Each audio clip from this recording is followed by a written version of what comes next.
Pengobatan alternatif Ida Dayak kini menjadi fenomena. Ida Andriani alias Ida Dayak, perempuan asal Kabupaten Pasir, Kalimantan Timur ini melakukan aksi pengobatan dengan ritual menari dan mengoleskan minyak ke tubuh pasien yang sakit. Penyakit yang diobatinya diantaranya stroke, patah tulang, hingga kesulitan berbicara. Dalam praktiknya, Ida tidak memungut biaya dan hanya menjual minyak. Di Depok, Jawa Barat, ribuan orang dengan berbagai keluhan penyakit datang saat pengobatan Ida Dayak digelar di Kostrad Cilodong. Mereka mengaku mendapatkan informasi pengobatan alternatif Ida Dayak lewat media sosial. Dari Lampung datang sini? Dari Lampung Barat. Datang sama siapa? Sekeluarga. Oh. Tinggal di Lampung. Ah. Karena dengar informasi Bu Ida bisa nyembuhkan, siapa tahu jodoh. Keluarga. Bapak dari kampung? Informasi di sini ada Bu Ida dari? Banyak beredar. Banyak beredar. Dari sosmed atau dari keluarga? Dari sosmed. Sosmed. Disebar-sebarin gitu? Ya. Saking ramainya, kericuhan tak terhindarkan.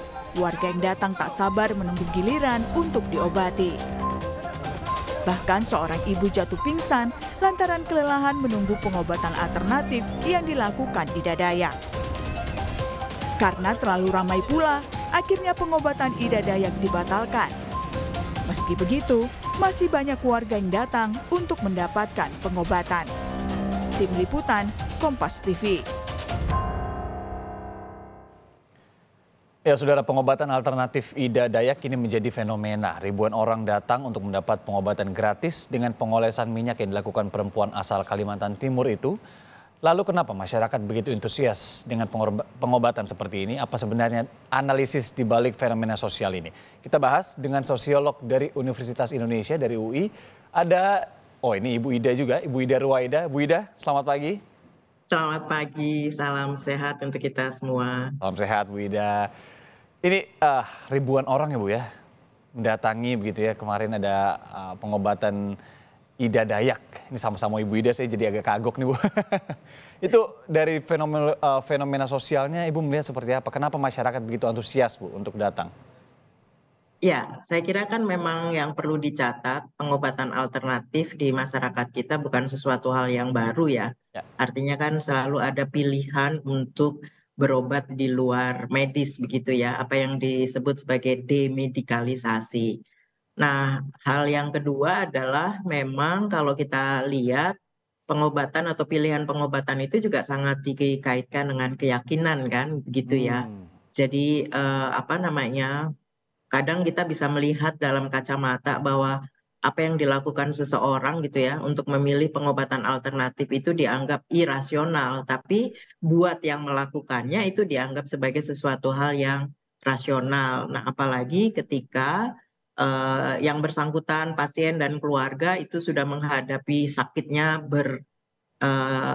bertahun-tahun ya, beberapa waktu yang terus kemudian secara medis tidak banyak menjanjikan. Nah, sehingga ketika ada tawaran begitu ya pengobatan alternatif, nah itu dianggap sebagai satu hal yang diharapkan bisa menyembuhkan gitu ya, treatmentnya cespleng katakanlah seperti itu Mas. Ya, berarti seperti ada harapan lain begitu ya, yang kemudian dirasakan masyarakat ini ya, secara sosial mungkin kalau di pengobatan modern let's say begitu tidak membuahkan hasil ataupun ada keterbatasan untuk mengakses ke sana misalkan secara ekonomi, ini menjadi sebuah harapan baru bagi mereka juga ya. Iya, betul ya. Apalagi kalau yang kita lihat pengobatan yang ditawarkan oleh Ibu Ida Dayak ini kan tidak memungut bayaran ya. Yang saya lihat juga di media sosial kan hanya membeli minyaknya tersebut. Betul. Iya, tapi saya sih melihat di satu sisi bahwa kalaupun membayar misalnya ya, tapi karena tadi ya dianggap sebagai pengobatan atau treatment yang cespleng menjanjikan, saya kira orang juga tidak ragu ya untuk bisa mengeluarkan dana begitu. Karena kan kalau kita coba lihat ya dari kasus-kasus yang ada begitu ya, yang dari yang tidak bersuara menjadi bersuara, dari tulang yang bengkok gitu menjadi itu begitu ya. Karena kan masyarakat kita itu sebetulnya disebutnya sebagai masyarakat yang seeing is believing gitu ya. Jadi kalau mereka lihat meskipun tidak secara langsung melalui media sosial, tapi mereka malah melihat bahwa itu sebetulnya menjanjikan treatmentnya dan ternyata memang bisa sembuh dalam hitungan waktu yang relatif sangat cepat ya. Kalau kita coba lihat dengan kacamata medis, saya kira ya memang tidak bisa dibandingkan sebetulnya itu. Iya. Dan sebenarnya kalau fenomena pengobatan alternatif seperti tukang urut, let's say begitu ya, ini juga sudah lama, apalagi di ibu kota juga sudah banyak gitu ya Bu ya. Saya sendiri kalau misalkan main bola gitu kan dulu masa kecil, waduh kesleo gitu kan paling sering terdengar begitu. Ya udah ke tukang urut aja dan kita fine aja. Jadi sudah ada sebuah tradisi sosial juga sebenarnya yang mengiyakan, mengonfirmasi pengobatan alternatif ini ya. Iya, betul. Makanya dari awal tadi saya sampaikan bahwa pengobatan alternatif bukan satu hal yang baru ya di masyarakat kita, menjadi bagian yang saya sebut melekat sebetulnya dalam konteks kehidupan masyarakat kita begitu. Nah, hanya kemudian ada model-model pengobatan yang sebetulnya menurut saya ya tiba-tiba muncul kan Ibu Ida Dayak ya. Saya tidak tahu latar belakangnya Ibu Ida Dayak. Tapi dalam 1 bulan ini kan kita lihat ya, kebetulan saya ikut mencermati di media sosial gitu. Nah 1 bulan ini tiba-tiba muncul Ibu Ida Dayak yang terus kemudian yaitu tadi gitu ya, karena paparan media sosial banyak orang yang terlihat ya tersembuhkan dalam tanda kutip begitu, dan itu kemudian membuat masyarakat berharap banyak begitu. Oleh sebab itu saya kira ini perlu disikapi juga begitu ya, jangan sampai ada kerusuhan gitu ya, keresahan yang menyertai dari keberadaan Ibu Dayak. Nah di sisi yang lain sebetulnya tidak bisa disalahkan juga ketika masyarakat berekspektasi melalui Ibu Dayak penyakit yang mereka derita itu bisa terobati atau tersembuhkan begitu. Saya melihat kalau seramai yang kita lihat di media sosial begitu ya, orang seramai itu berbondong-bondong menuju satu tujuan yang sama itu beberapa waktu kebelakang ini kalau konser aja Bu. Kalau konser, kemudian kemarin konser di GBK juga rame-rame segitu. Tapi kemarin ini heboh sekali media sosial karena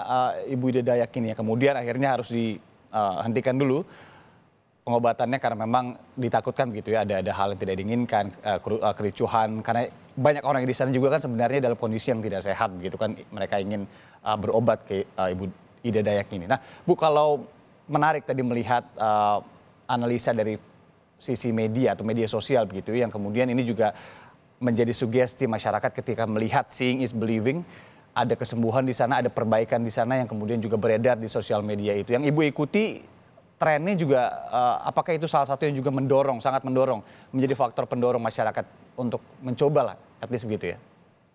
Iya, karena kalau kita bicara tentang media massa, media sosial itu kan dikategorikan sebagai participating factor ya. Faktor yang sebetulnya ikut berkontribusi untuk menyebarluaskan informasi tentang pengobatan alternatif yang ada ini kan begitu ya. Dan apalagi disiarkan juga secara masif ya oleh berbagai pihak begitu. Dan saya melihat juga bahwa rekognisi, sebetulnya ada indikasi rekognisi ya, meskipun tidak secara formal itu dilakukan terhadap Ibu Ida Dayak ya, dengan beberapa pihak yang saya kira itu dianggap sebagai pihak yang punya otoritas dan tokoh bahkan gitu ya, tokoh-tokoh mengundang Ibu Ida Dayak. Nah itu kan sebetulnya rekognisi secara tidak langsung terhadap bentuk pengobatan alternatif ini begitu.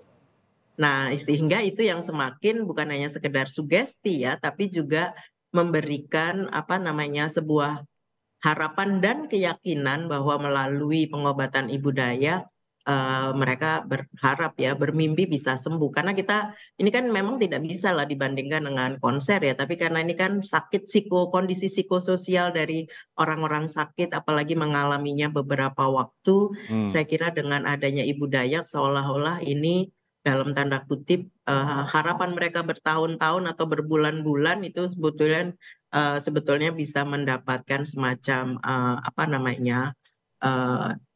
solusi ya, alternatif begitu. Ya tidak hanya masyarakat yang mungkin baru saja mengalami sakitnya, kemudian ada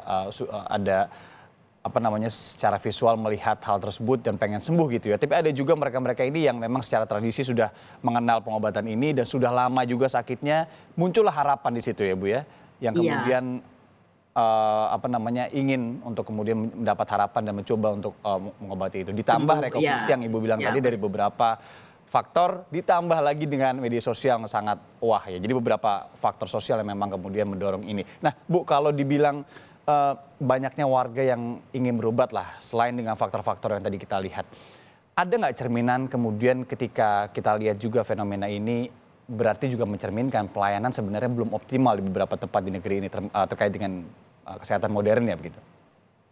Iya, akses terhadap pelayanan pengobatan yang dalam tanda kutip tadi disebut modern atau medikalisasi ya medis begitu, saya kira memang masih terbatas ya, sebetulnya masih terbatas meskipun sudah ada fasilitasi negara misalnya melalui BPJS. Ya. Tapi kalau kita lihat dalam konteks tertentu, treatment kan gitu juga ya, bukan hanya sekedar akses layanan, tapi kan treatment untuk pengobatan, treatment atau pengobatan untuk penyakit-penyakit tertentu kan memang kalau secara medis butuh waktu kan begitu ya, butuh waktu dan bahkan sebetulnya kalau kita lihat dari perspektif medis mungkin dianggap ada yang sebetulnya tidak bisa disembuhkan atau harapannya tipis.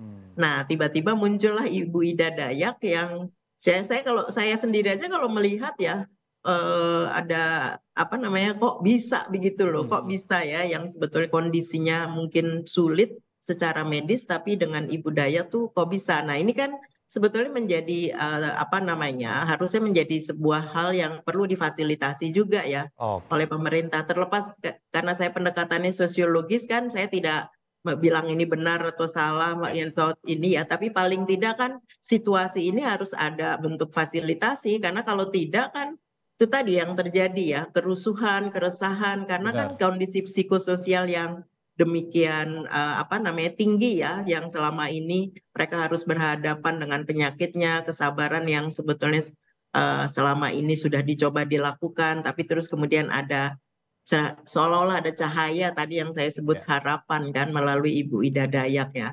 Nah, saya kira kalaupun saya tidak tahu ya apakah ini fenomena sebagaimana yang sebelum-sebelumnya begitu ya, fenomena yang kalau dilihat hanya sesaat begitu ya, beberapa waktu ini kan bagian dari perilaku kolektif kalau kita menyebutnya begitu ya. Nah, itu perlu ada fasilitasi karena kalau tidak nanti akan menimbulkan keresahan atau bahkan kerusuhan begitu, kegesekan-gesekan di antara mereka-mereka yang sangat besar harapannya untuk bisa sembuh. Oke, saya juga paham maksud Ibu ketika ada fenomena semacam ini yang kemudian juga harus difasilitasi agar kemudian pemantauan ini juga lebih tersistem lah ya untuk kemudian mereka yang ingin kemudian pergi untuk berobat ke sana. Bu, terakhir nih pertanyaannya, Bu Ida, kalau ada berita heboh soal seperti ini, misalkan informasi meledak karena beberapa faktor, sosial media salah satunya, untuk pengobatan alternatif seperti Ida Dayak ini yang sebijaknya dicermati masyarakat sebelum memutuskan untuk oke, mau ke sana. Itu apa ya Bu ya? Ya, saya kira kan memang perlu ada apa namanya literasi masyarakat kita kan memang rendah ya Mas ya. Jadi saya kira daya kritisnya juga harus dibangun begitu ya. Karena kan kita tidak bisa pungkiri ya media sosial itu begitu berpengaruh sehingga kadang apa namanya daya kritis itu juga kemudian luntur begitu karena tadi ya melihat fenomena-fenomena yang ditayangkan melalui media sosial itu yang terus kemudian seolah-olah menjanjikan. Nah, saya kira perlu ada pihak-pihak lain yang sebetulnya kalau kita melepaskan ke masyarakat kan agak sulit ya. Tapi ada pihak-pihak lain yang saya kira perlu gitu membantu gitu ikut memberikan literasi ke masyarakat begitu ya. Nah, termasuk dalam hal ini adalah apa namanya pemerintah gitu ya. Karena tadi saya sebut ada pihak-pihak yang sebetulnya secara langsung atau tidak langsung merekognisi dan menganggap menjustifikasi ya, melegitimasi apa yang dilakukan oleh Ibu Ida Dayak kan begitu ya. Dan ini sebetulnya semakin menumbuhkan keyakinan pada masyarakat bahwa apa yang dilakukan oleh Ibu Ida Dayak itu memang sesuatu yang bisa dipilih sebagai pengobatan alternatif. Menarik sekali untuk diikuti juga fenomena ini. Apalagi itu tadi ya ditambah rekognisi dari beberapa pihak ya semoga harapannya juga ada peningkatan literasi juga ya dari beberapa pihak lainnya yang kemudian memfasilitasi bukan dalam artian misalkan fasilitas fisik saja gedung kemudian sistemnya diatur tapi juga ada imbauan-imbauan kemudian juga peningkatan literasi terhadap hal-hal semacam ini di kemudian hari ya. Sosiolog UI Ibu Ida Ruwaida, terima kasih Bu Ida sudah meluangkan waktu pagi ini sebentar untuk berbagi bersama kami di Sapa Indonesia Pagi. Sehat selalu Ibu.